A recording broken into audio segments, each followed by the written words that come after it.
ప్రియులారా, మనము ప్రభువును ఆరాధన చేయడానికి కొన్ని తలంపులను దైవ గ్రంథంలో నుండి చదువుకుందాం.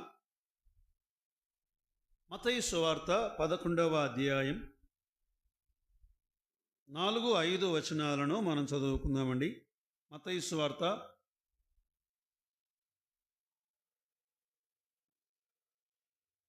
11వ అధ్యాయం 4-5 వచనాలు, లేదా మొదటి వచనం నుండి నేను చదువుతాను. యేసు తన 12 మంది శిష్యులకు ఆజ్ఞాపించుట చాలించిన తరువాత వారి పట్టణములలో బోధించుటకును ప్రకటించుటకును అక్కడ నుండి వెళ్ళిపోయెను. క్రీస్తు చేయుచున్న కార్యములను గూర్చి యోహాను చెరసాలలో విని, రాబోవు వాడవు నీవేనా, మేము మరి ఒకని కొరకు కనిపెట్టవలెనా అని ఆయనను అడుగుటకు తన శిష్యులను పంపెను. యేసు వారిని చూచి, మీరు వెళ్ళి విన్నవాటిని కన్నవాటిని యోహానుకు తెలుపుడి. గుడ్డివారు చూపు పొందుచున్నారు, కుంటివారు నడుచుచున్నారు, కుష్ఠరోగులు శుద్ధులగుచున్నారు, చెవిటివారు వినుచున్నారు, చనిపోయిన వారు లేపబడుచున్నారు, బీదలకు సువార్త ప్రకటింపబడుచున్నది. దేవుడి లేఖన భాగమును ఆయనే మన వినికిడిలో ఆశీర్వదించునుగాక. ప్రియులారా, మనం చదివిన ఈ భాగములో కదా యేసు చేయుచున్న కార్యములు అని 2వ వచనములో గమనిస్తున్నాం. యేసు చేయుచున్న కార్యములు. 4వ వచనములో మీరు విన్నవాటిని కన్నవాటిని. సో ఆయన అద్భుతములు చేయు దేవుడు. మన ఆరాధనలో ఈ ఉదయం మన ప్రభువును మనం ఏమని ఆరాధన చేద్దామంటే, hour God is God of wonder working God. ఆయన అద్భుతములు చేయువాడు, అద్భుతముల కార్యములకు ఆయన కర్త కదా. ఇక్కడ ఈ భాగంలో గమనిస్తుండగా దేవుడు మాత్రమే చేయగలిగిన కార్యాలు ఇవి. గుడ్డివారు చూపు పొందుచున్నారు, మానవుడు చేయగలడా? కుంటివారు నడుచుచున్నారు, కుష్ఠరోగులు శుద్ధులగుచున్నారు, చెవిటివారు వినుచున్నారు, చనిపోయిన వారు లేపబడుచున్నారు. సో మన దేవుడు ఆయన ఎవరు అంటే అద్భుతములకు కర్త. He is the author of wonders. ఆయన అద్భుతములు చేయువాడు మాత్రమే కాదు. ఎందుకు ఈ మాట చెప్తున్నానంటే, ఆయన అద్భుతములు చేయువాడు.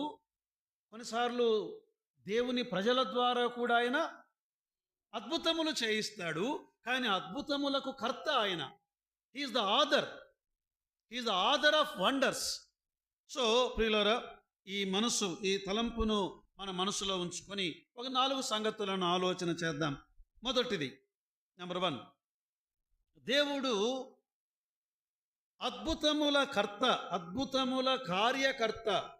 అంటే ఆయన ఏం చేసేవాడు? దేవుడు అద్భుతములు చేయుట అనేది ఆయన స్వభావం, హిజ్ నేచర్ కదా. ఆయన అద్భుతములు చేయుట అంటే దేవుడు మనలను ఆశీర్వదించాలి అనేది దేవుని ఉద్దేశం. దేవుడు మన జీవితములలో ఆయన అద్భుతములు చేయాలి కదా. మనము అద్భుతములను మన జీవితములో మనము పొందాలి కదా. అద్భుతములు చేయడానికి మన జీవితములో మన యోగ్యతను బట్టి కాదు. మన యోగ్యతను బట్టి అయితే దేవుడు అద్భుతములు ఎన్నడూ చేయడు. ఫర్ ఎగ్జాంపుల్, మీలో నాకు మంచివారుగా కనబడతారు కొందరు. లోకములో కూడా చాలామంది మంచివారుగా కనబడతారు. కానీ దేవుని దృష్టిలో మనం ఎలాంటి వారం? చాలా మంచివారం కదా దేవుని దృష్టిలో కదా. బయటికి చాలా మంచివారంగా కనబడతాం. కానీ దేవుని దృష్టిలో మనం ఏమిటో దేవునికి తెలుసు. నేను ఇంక వివరించను దాన్ని. అయినా ఆయన మన జీవితములో ఆయన అద్భుతములు చేయడము అనేది ఆయన స్వభావం. ఆయన స్వభావం అది. ఇశ్రాయేలు ప్రజలు ఆయన ఎర్ర సముద్రములు దాటుతూ ఉండగా ఆయన అద్భుతములు జరిగించాడు. అసాధ్యములను సాధ్యము చేసే దేవుడు మనం ఆరాధించే దేవుడు. అసాధ్యములను ఆయన సాధ్యము చేసే దేవుడు. ఇశ్రాయేలీయులు ఐగుప్తు దాటారు. వారి ముందేముంది? ఎర్ర సముద్రం. వారి వెనుక ఏముంది? ఫరో సైన్యం. వారి చుట్టూ ఏముంది? ఇసుక ఎడారి. ఎటు వెళ్ళాలి? దేవుడు ఏం చేశాడంటే ఆ ఎర్ర సముద్రమును ఆయన 2 పాయలుగా చేశాడు. చేయడం మాత్రమే కాదు, ఆరిన నేలను ఆయన వారి కొరకు ఏర్పరిచాడు. కుడి ఎడమల ఆ నీళ్లను ఒక గోడవలే ఆయన నిలిపాడు. నిర్గమాకాండం 14వ అధ్యాయం 21, 22 వచనాలు మనము చూడగలం. అయితే దేవుడు ఆయనకు అసాధ్యమైనది ఏది లేదు ప్రియులారా. ఇర్మియా గ్రంథములో 32వ అధ్యాయం 17వ వచనం, 32:17, యెహోవా ప్రభువా సైన్యములకు అధిపతిగా యెహోవా అను పేరు వహించువాడా, శూరుడా, మహాదేవా, నీ అధిక బలము చేతను చాచిన బాహువు చేతను భూమి ఆకాశములను సృజించితివి, నీకు అసాధ్యమైనదేదియూ లేదు. చూసారా? అసలు ఈ భాగములో ఆ దేవుణ్ణి గురించిన ఏమంటారు ఆ సంబోధన, ఏమని సంబోధిస్తున్నాడు ఈ ప్రవక్త? యెహోవా, యాహ్వే, ప్రభువా, అడోనాయ్, సైన్యములకు అధిపతిగా యెహోవా, ఎల్ షదాయ్, శూరుడా, మహాదేవా. ఇదండి ఆరాధన అంటే దేవుని గొప్పతనాన్ని మనము కీర్తించటం. అసలు అంటున్నాడు అక్కడ, నీకు అసాధ్యమైనది ఏది లేదు. అసలు అక్కడే 32వ అధ్యాయం ఇర్మియా గ్రంథం 27వ వచనం చూడండి. మనం 17 చూసాం కదా, ఇప్పుడు 27వ వచనం. నేను యెహోవాను, సర్వ శరీరులకు దేవుడను, నాకు అసాధ్యమైనదేమైనా ఉండునా? కదా, దేవునికి అసాధ్యమైనది ఏది లేదు. ఇశ్రాయేలీయులు వారు చిక్కుకున్నప్పుడు వారికి మార్గము లేదు. దేవుడు సముద్రములోనే మార్గమును కలిగించినవాడు. మరియా ఆమె కన్యక గర్భవతి అయి కుమారుని కనును. ఇది సాధ్యమా? ఇది అసాధ్యము.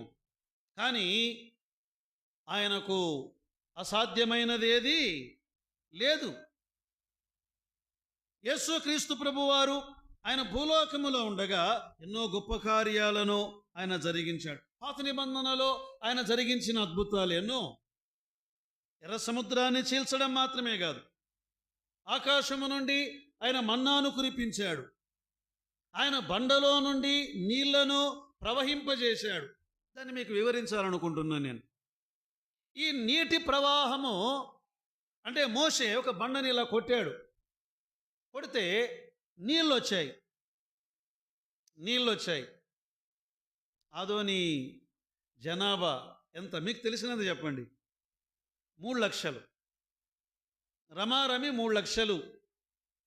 ఆనాడు ఇశ్రాయేలు ప్రజలు వారు ఐగుప్తులో నుండి బయటికి వచ్చిన వారు 20 లక్షల మంది ప్రజలు. అంటే బండని ఇలా కొడితే ట్యాప్లో మాదిరి వాటర్ వచ్చాయనుకుంటున్నారా? వాళ్ళు ప్రయాణం చేస్తున్నది ఎక్కడ? ఎడారిలో, అరణ్యములో. అంటే వినండి, ఇది బాగా గుర్తుపెట్టుకోవాలి మీరు. ఎక్కడైతే మోషే బండను కొట్టాడో అక్కడ నుండి నీటి ప్రవాహము వారిని వెంబడించింది. అసలు కాలువల వలె ఆ నీళ్లు ప్రవహించాయి. 20 లక్షల మంది ప్రజలు ఆ నీటిని త్రాగారు. వారి పశువులు ఆ నీటిని త్రాగాయి. దేవుడు ఆయన అద్భుతములు చేస్తే నేను ఇలా చెప్పాలనుకుంటున్నాను, చిన్నవి చేసేవాడు కాదు. ఆయన అసమానమైన వాటిని ఆయన జరిగించేవాడు. మన్నాను కురిపించాడు. 20 లక్షల మందికి ఎంత ఆహారం కావాలి? ఉదయము ఆహారం కావాలి, ఉదయం సమకూర్చుకోవాలి, సాయంకాలం సమకూర్చుకోవాలి వారు, రాత్రికి సరిపోయేటంత. మళ్ళా రేపటికి దేవుడు ఇస్తాడో లేదో, కాబట్టి ఈ రాత్రే మనం ఏం చేద్దాం, కొంచెము ఈ రాత్రే కొంచెము ఉంచుకుందామని ఉంచుకుంటే అది పొద్దునకంత ఏమైపోతుందంట, పాసిపోతుంది. అంటే మరలా దేవుడు వారికి మన్నాను కురిపించాడు. ఎన్ని ఏండ్లు? 40 ఏండ్లు. ప్రియులారా, దేవుని అద్భుతాలను మనము వాటిని ఆకలింపు చేసుకోవాలి. అంటే ఆకలింపు అంటే వాటిని ధ్యానం చేయాలి, ఆలోచన చేయాలి. ఆయన ఇచ్చిన నీళ్లు ఒక నదీ ప్రవాహం, ఆయన ఇచ్చిన ఆహారం. పాత నిబంధనలో ఇలా ఎన్నైనా మనం చెప్పుకోవచ్చు. కొత్త నిబంధనలో యేసుక్రీస్తు ప్రభువారు ఆయన చేసిన అద్భుతాలు. నీటిని ఆయన ఏం చేశాడు? ద్రాక్ష రసముగా. నీళ్ళు ఇలా పోశారు, నీళ్ళు ఇలా ముంచారు. ఆయన నుండి అంటే జనరల్గా నేను మీకు అర్థమయ్యేట్లు చెప్తాను. అన్న ప్రార్థన చేయండి అన్న అని వస్తారు కొంతమంది. అయ్యా సేవకులు మీరు ప్రార్థన చేయండి అని వస్తారు. వాళ్ళకు ఒక ఆశ ఉంటుంది.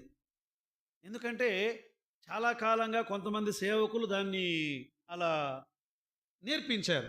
ఏమని? మేము ఏదో తల మీద చేయి పెట్టాలి. చేయి పెడితేనే అద్భుతాలు కాదు, విశ్వసిస్తే అద్భుతాలు. మీకు అర్థమైంది నా పాయింట్? చెయ్యి పెడితే అద్భుతాలు కాదు, విశ్వసిస్తే అద్భుతాలు. నమ్మాలంతే. దేవుడు నీళ్లు పోయండి అన్నాడు. ఆయన నుండి నీళ్ళ దగ్గర, యెహోవా తండ్రి, ఈ నీటిని ద్రాక్షారసముగా మార్చండి, తండ్రి మీ చిత్తమును జరిగించండి అని ప్రార్థన చేయలే. నీళ్లు ముంచండి, తీసుకుపోండి అన్నాడు. యేసుక్రీస్తు ప్రభువారు ఆయన చేసిన అద్భుతాలు ఎన్నో. ఆదాము జీవితములో ఆయన అద్భుతాలు చేశాడు. ఇశ్రాయేలుల జీవితములో ఆయన అద్భుతాలు చేశాడు. కొత్త నిబంధన కాలములో ఆయన అద్భుతాలు చేశాడు. ఆయన అద్భుతములు చేయు దేవుడు. నెంబర్ 1. రెండవ సంగతి, అద్భుతములను కోల్పోయిన మానవాళి పోయాడు.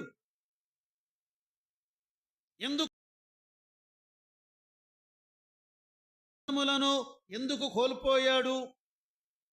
మొదటి మానవుని కార్యం ఇది. ఆదాము పాపము చేయుట ద్వారా ఆదాము మాత్రమే కాదు, సర్వమానవాళి 3 విషయాలు కోల్పోయారు.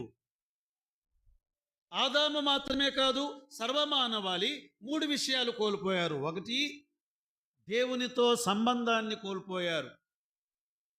There is no relationship with God. దేవునితో సంబంధం లేకుండా పోయింది. దేవుని ఆశీర్వాదాన్ని కోల్పోయారు. There is no blessing of God. దేవుని ఆశీర్వాదాన్ని కోల్పోయారు. 3, దేవుని రక్షణను కోల్పోయారు. There is no salvation of God. కదా, మానవుడు జీవితంలో ఇవన్నీ కోల్పోయారు. ఒకసారి మీరు ఆలోచన చేయండి. ఆదాము పాపము చేయకముందు వాళ్ళు అనుభవించిన ఆశ్చర్యాలు, ఏదేను తోటలో రకరకాల పండ్లు, రకరకాల పువ్వులు, 4 నదులు. ఆ 4 నదులలో ఆయన బంగారము నుంచాడు, ఖనిజాలను ఉంచాడు. ఆయన మానవాళికి కావలసిన సమస్తమును ఉంచాడు. ఎన్నో అద్భుతాలను వారు చూశారు. అయితే ఎప్పుడైతే దేవుని ఆజ్ఞను ఆదాము మీరాడో ఏమైపోయిందండి? అద్భుతాలన్నీ ఆగిపోయాయి. Very good. ఆశ్చర్యాలన్నీ ఆగిపోయాయి, అద్భుతాలన్నీ ఆగిపోయాయి, ఆశ్చర్యాలన్నీ ఆగిపోయాయి. అందుకే దేవుడు ఇలా అన్నాడు. ఆదికాండం 3వ అధ్యాయం 17-18 వచనములో, ఆదామా, నువ్వు నా మాట వినలేదు, నీ భార్య మాట విన్నావు. సరే, భార్య మాట విన్నావు అని పక్కన పెట్టండి. నువ్వు నా మాట వినలేదు, అదొకటి తీసుకుందాం మనం. భర్తలు భార్యల మాటలు వినాలి, భార్యలు భర్తల మాటలు వినాలి. కొన్నిసార్లు ఈ వాక్యం తీసుకొని కొంతమంది సేవకులు భర్తలారా భార్యల మాటలు వినొద్దనని బోధించే వాళ్ళు ఉన్నారు. అంటే బైబిల్లో ఓనామాలు కూడా తెలియని బోధకులు వీళ్ళు. నేను చెబుతాను, నాకేం భయం లేదు. ఎందుకంటే అసలు ఈ దినాల్లో ఆది కాండము నుండి ప్రకటన గ్రంథం వరకు ఒక్కసారి కూడా చదవని బోధకులు ఎందరో బయలుదేరారు. ప్రమాదము సుమి. భార్యలు భర్తల మాట వినాలి, భర్తలు భార్యల మాటలు వినాలి. ఇక్కడ దేవుడు ఏమంటున్నాడంటే, ఆదామా నువ్వు నా మాట వినలేదు. అది ఇక్కడ పాయింట్. నువ్వు నా మాట వినలేదు, నీవు అపవాది మాట విన్నావు, నా మాట వినలేదు, నీ భార్య మాట విన్నావు. అంటే అద్భుతములు కోల్పోవడానికి కారణం ఏమిటి అంటే అవిశ్వాసము. మానవుడు అవిశ్వాసము ద్వారా అద్భుతాలు కోల్పోయాడు. నేను ఒక చిన్న మాట మీకు నేను ఎరిగిన సంగతిని జ్ఞాపకం చేస్తాను. ఒక దేవుని సేవకుడు, నేను పేరే చెప్పను, మీరు వినండి. మా సిస్టర్స్ కొంచెం ముందుకు రండి అమ్మ, ఇప్పుడే నిండిపోతున్నారు, కొంచెం ముందుకు జరగండి. అంటే మధ్యలో ఉన్న వాళ్ళు అక్కడ. ఒక సేవకుడు, వినండి బ్రదర్ సిస్టర్, ఒక సేవకుడు ఆయన హై స్కూల్ వయస్సులో ఉన్నప్పుడు నుండి ఆయనకు మూర్ఛ రోగం వచ్చేది. మూర్ఛ రోగం అంటే వాయు అంటామా మన భాషలో, వాయు. మూర్ఛ రోగం వచ్చి పడిపోయేవాడు. ఆయనకు కీస్ పట్టించేవాళ్ళు, ఏమేమో చేసేవాళ్ళు. మాటిమాటికి పడిపోయేవాడు. దాదాపు 10th క్లాస్ వరకు ఆయన జీవితం అంతా మూర్ఛ రోగమే. ఎప్పుడైతే యేసు ప్రభువును నమ్మాడో ఆయన ఆ మూర్ఛ రోగం ఏమైపోయింది చెప్పండి, బాగైపోయింది. ఆ తర్వాత ఆయన బోధకుడయ్యాడు. ఈ బోధకుడు ఏమని బోధిస్తున్నాడంటే, ఇప్పుడు అద్భుతాలు లేవని బోధిస్తున్నాడు ఆయన. ఎందుకంటే డాక్ట్రిన్ అనమాట అది. మీకు అర్థమైందా? వాళ్ళ సంఘ డాక్ట్రిన్ అది. వాళ్ళ సంఘ డాక్ట్రిన్ ఏమంటుంది? ఈ కాలములో అద్భుతాలు లేవు. మరి నువ్వు 10వ తరగతి వరకు మూర్ఛ రోగముతో రోజు పడిపోయేవాడివి, నిన్ను బాగు చేసిన దేవుని మర్చిపోయావే. అద్భుతాలు చాలాసార్లు మన జీవితాల్లో మనము చూడకపోవడానికి కారణం ఏమిటంటే అవిశ్వాసము. ఇక్కడ కూడా నీ జీవితములో అవిశ్వాసం ఉన్నంత వరకు నీవు అద్భుతములను చూడలేవు, అద్భుతములను పొందలేవు. సరే, 2 విషయాలను ముగించాను. 3వ సంగతి, 1 దేవుడు అద్భుతములు చేయువాడు, అద్భుతముల కర్త. 2వది మానవుడు అద్భుతములను కోల్పోయినవాడు. 3వది యేసుక్రీస్తు దేవుని అద్భుతములను పునరుద్ధరించినవాడు. యేసుక్రీస్తు ప్రభువారు దేవుని అద్భుతములను ఆయన పునరుద్ధరించినవాడు. అసలు అన్నిటికంటే మానవుని జీవితంలో మానవుడు ఆయన పొందినటువంటి ఒక అద్భుతం ఏమిటి అంటే మానవునికి దేవుణ్ణి చూపించాడు. అదే అద్భుతం కదా. ఈనాడు మానవులందరూ కాశ్మీర్కి వెళ్తున్నారు, అంటే హిమాలయ పర్వతాలకు. ఏం చూడాలని? దేవుణ్ణి చూడాలి అని. సముద్రాలు దాటి వెళ్తున్నారు. ఎక్కడికి వెళ్తున్నారు? అదే జవాబు చెప్పండి చాలు నాకు. దేవుణ్ణి చూడాలని చాలా ఖర్చు పెట్టి ఉపవాసం ఉంటున్నారు. ఏం కావాలని? దైవ సాక్షాత్కారం. దైవమును మేము చూడాలి. అయితే ఈనాడు యేసు ప్రభువును నమ్మినందున యేసు ప్రభు మనకు దేవుణ్ణి చూపించాడు. మనకేమో ఇది చీప్ అయిపోయింది, నెగ్లెక్ట్ అయిపోయింది. సంఘాల్లో కూడా ఇలా పెట్టింటే బాగుండేదేమని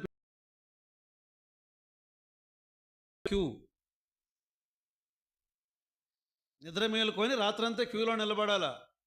పొద్దున్న మీకు అప్పుడు దైవ సత్కాస్కారం ఇవ్వాలి, ఈ రొట్టె రసం.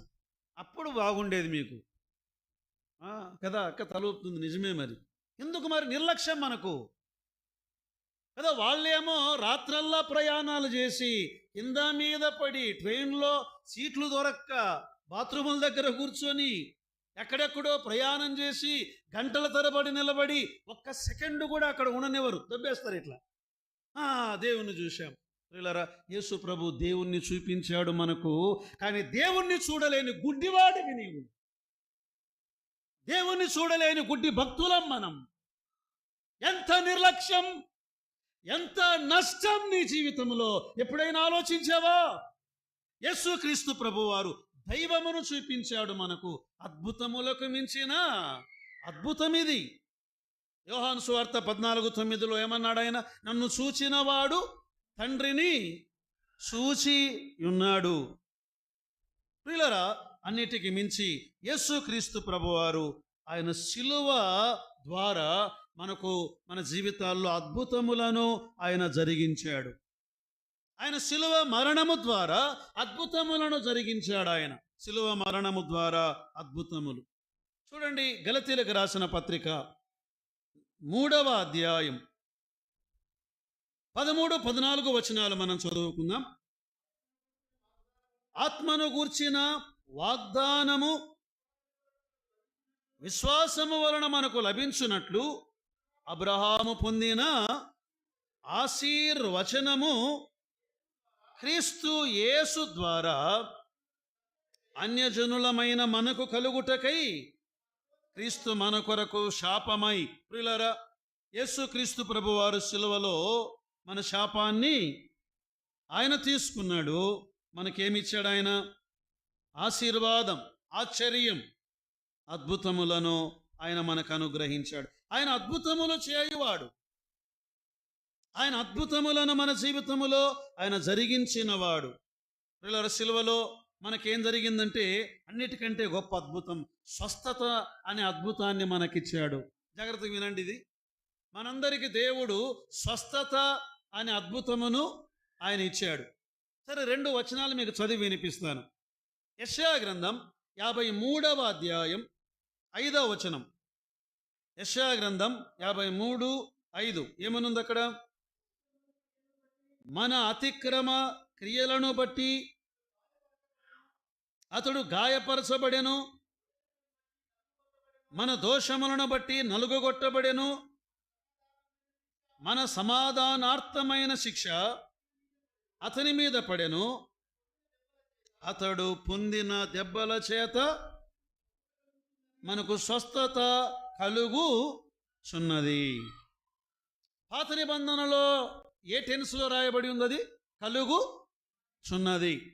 ఆయన పొందిన దెబ్బల ద్వారా మనకేం కలిగిందంటండి? స్వస్థత. ఇప్పుడు క్రొత్త నిబంధనలో మరొక వచనాన్ని చదువుకుందాం. క్రొత్త నిబంధనకు రండి. పేతురు రాసిన మొదటి పత్రిక 2వ అధ్యాయం 24వ వచనం. 2:24. మనము పాపముల విషయమై చనిపోయి నీతి విషయమై జీవించున్నట్లు ఆయన తన శరీరమందు మన పాపములను మ్రాను మీద మోసుకొనెను. ఇప్పుడు మనకు కావలసిన పాయింట్ అది. ఆయన పొందిన గాయముల చేత మీరు స్వస్థత నొందుచూ ఉన్నారు అన్నాడా? నొందితిరి అన్నాడా? అంటే is it present tense or past tense? మీరు స్వస్థత నొందితిరి. You are healed. ఇంగ్లీష్లో యు ఆర్ హీల్డ్ అని రాయబడి ఉంది. మీరు స్వస్థత నొందితిరి. ప్రియులారా, మానవుడు 3 విధాలుగా అనారోగ్యం పాలైన వాడు. ఆత్మీయంగా రోగి, మానసిక రోగి, శారీరక రోగి. మానవులందరూ అంటే పర్సంటేజ్ అటు ఇటు ఉంటుంది. మానవుడు ఆధ్యాత్మిక రోగగ్రస్తుడు, మానసిక రోగగ్రస్తుడు, శారీరక రోగగ్రస్తుడు. ఎప్పుడైతే యేసు ప్రభువును మనము నమ్మామో ఆధ్యాత్మిక స్వస్థతను ఇచ్చాడు. we were healed spiritually. ఇంగ్లీష్లో చాలా స్పష్టంగా ఉందండి. ఆయన పొందిన గాయముల చేత మీరు స్వస్థత నొందితిరి. Through his wounds we were healed. ఆధ్యాత్మిక స్వస్థత. రెండవది, యేసు ప్రభువును నమ్ముట ద్వారా మానసిక స్వస్థతను మనము పొందాము. మానసిక స్వస్థతను పొందాము. మూడవది, యేసు ప్రభువును నమ్ముట ద్వారా మనము శారీరక స్వస్థతను పొందాము. కదా, కొంతమంది ఉండి మనం శారీరకంగా రోగగ్రస్తులంగా ఉన్నాం కదంటే మనం నమ్ముదాం. దేవా, నీవు నన్ను స్వస్థపరచు, నా జీవితంలో అద్భుతములు చేయి కదా. ఏమన్నాడు ఆయన? నమ్ముట నీ వలనైతే నమ్మువానికి సమస్తము సాధ్యం. మనం అప్పుడప్పుడు టెస్టిమనీస్ వింటాం. ఏమని వింటాం? ఇదిగో, నేను ఫలానా వ్యాధిలో ఉండగా దేవుడు నన్ను బాగు చేశాడు అని సాక్ష్యం ఇస్తున్నారు. దేవా, ఫలానా వ్యక్తిని బాగు చేశావు, ఫలానా సోదరుని బాగు చేశావు, నన్ను కూడా నీవు బాగు చేయు దేవుడు. సరే, నాలుగవది, ఒకటి ఏమని విన్నామండి? మన దేవుడు అద్భుతములు చేయువాడు. రెండవది, అద్భుతములు కోల్పోయిన మానవుడు. మూడవది, యేసుక్రీస్తు ద్వారా దేవుని అద్భుతములు. ప్రియులారా, నాలుగవది, అద్భుతములు చూచిన విశ్వాసి యొక్క ఆరాధన. జీవితములో అద్భుతములు చూచిన విశ్వాసి యొక్క ఆరాధన. సరే, నేను మాటి చెప్తే బాగుండదు, కానీ యేసు ప్రభువును నమ్మనప్పుడు నాకు అన్ని అలవాట్లు ఉన్నాయి. అయితే ఒక 2 అలవాట్లు చాలా తీవ్రంగా ఉండేవి. వాటి ద్వారా నాకు కొంత ఉదయమే బ్లడ్ పడేది. అంటే ఒక రకంగా చెప్పాలంటే తాగి కాలేజీకి వెళ్ళేవాడిని, క్లాస్ రూమ్కి. నేను అంత భయంకరమైన వాడిని. అంతే, ఒక మాటలో. ఇంకా మిగతావి చెప్పను నేను. యేసు ప్రభువును 1989 సెప్టెంబర్ 15వ తేదీ సాయంకాలం నేను నమ్ముకున్నాను. The next day it self ఆగిపోయింది. నేటి వరకు నేను అనుభవించాను. దేవుడు అద్భుతాలు చేస్తాడు. We have to believe. మనము నమ్మాలి. నేను ఏ వైద్యం తీసుకోలేదు, డాక్టర్ దగ్గరకు వెళ్ళలేదు. దేవుడు బాగు చేశాడు కదా. అద్భుతములు ఈనాడు పొందిన విశ్వాసి యొక్క ఆరాధన. నేను 2 వచనాలు చదివి మనం ఆరాధనలో సాగి వెళ్దాం. నెంబర్ 1, ఈ వచనం మాత్రము అందరం మనం తెరవాలి. గలతీలకు రాసిన పత్రిక, పౌలు గలతీలకు రాసిన పత్రిక 3వ అధ్యాయం 5వ వచనం ఒకసారి జాగ్రత్తగా చూడండి. ఆత్మను మీకు అనుగ్రహించి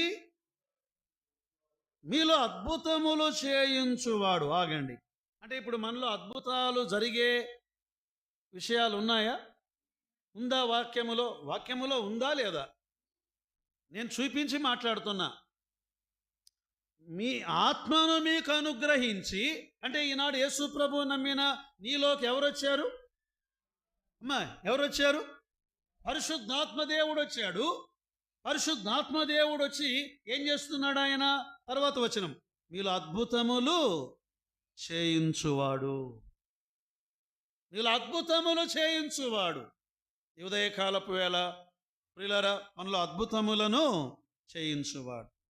ఈ మాట చెప్పి మనం ఆరాధనలో సాగి వెళ్దాం. 10 మంది కుష్ఠరోగులు, 10 మంది బాగయ్యారా లేదా?